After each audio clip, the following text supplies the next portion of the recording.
నిందితుడు సీఎం అయితే న్యాయస్థానాలు ప్రభావితం అవుతాయా? కేసును వేరే రాష్ట్రానికి ఎందుకు బదిలీ చేయాలి? ఉన్నత స్థానాల్లోని వ్యక్తులపైన కేసులు నమోదైతే పాకిస్తాన్ శ్రీలంకకు మార్చాలా? ఓటుకు నోటు కేసులో సుప్రీంకోర్టు ధర్మాసనం కీలకమైన వ్యాఖ్య చేసిందట. సో ఆయన ముఖ్యమంత్రిగా ఉన్నాడు కాబట్టి ఆ కేసును అక్కడి నుంచి తీసేయాలి, ఇంకో దగ్గరికి తీసుకుపోవాలంటే అట్టెట్లయితుంది? ఒకవేళ ఆయన ముఖ్యమంత్రి అయితే కోర్టులో ఉన్న జడ్జ్ ఆయన ప్రభావితం అవుతాడా? ఎట్లా సాధ్యం ఇది? ఒకవేళ ఈ దేశంలో ఉన్న పెద్ద స్థాయిలో ఉన్న వ్యక్తులు తప్పు చేసి నిందితులుగా ఉంటే వాళ్ళ కేసులో మరి పాకిస్తాన్ శ్రీలంకకి ఏమైనా తరలించాలనా అని కొంత వ్యంగ్యంగా కోర్టు స్పందించినట్టున్నది. ఇది ఏ కేసులో? ఓటుకు నోటు కేసులో.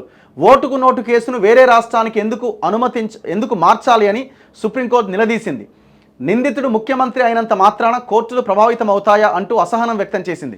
ఓటుకు నోటు కేసును మధ్యప్రదేశ్కు బదిలీ చేయాలంటూ ఈ ఏడాది జనవరి 31వ తేదీన మాజీ ఉప ముఖ్యమంత్రి మహమ్మద్ అలీ, మాజీ మంత్రులు జగదీష్ రెడ్డి, సత్యవతి రాథోడ్, శాసనసభ్యుడు కల్వకుంట్ల సంజయ్ సుప్రీంకోర్టులో పిటిషన్ దాఖలు చేశారు.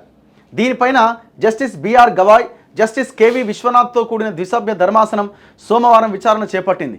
తొలుత పిటిషన్ల తరపు న్యాయవాదులు వాదన వినిపించారు. విచారణకు ముందు రోజు రాత్రే కౌంటర్ దాఖలు చేశారని, దానికి జవాబిచ్చేందుకు 2 వారాల సమయం కావాలని కోరారు.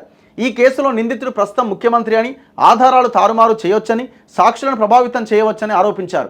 దర్యాప్తు సంస్థలు తమ వాదనను మార్చుకునే అవకాశం ఉందని తెలిపారు. దీంతో ధర్మాసనం తీవ్రంగా స్పందించింది. నిందితుడు ముఖ్యమంత్రి అయినంత మాత్రాన కోర్టులు ప్రభావితం అవుతాయా? కేసును మరో రాష్ట్రానికి మార్చాలా? దేశంలో ఉన్నత స్థానాల్లోని వ్యక్తులపైన కేసులు నమోదైతే పాకిస్తాన్ శ్రీలంకకు మార్చాలా అని ప్రశ్నించింది. 2 వారాల్లో కౌంటర్కు జవాబు ఇవ్వాలని పిటిషనర్లకు నిర్దేశించిందట. ఎవరెవరైతే పిటిషన్ వేసారో వాళ్ళంతా ఈ కేసు ఏమీ కాదు, ఇది ఆల్రెడీ దీనికి సంబంధించిన ఈ వ్యవహారంలో ఒక క్లారిటీ ఉన్నది. నేను అనుకోవడం అయితే పెద్దగా దీంట్లో ఇంకేదో అవుతుంది, ఆయన ఏదో చేస్తారని అయితే నేను అనుకుంటలేదు.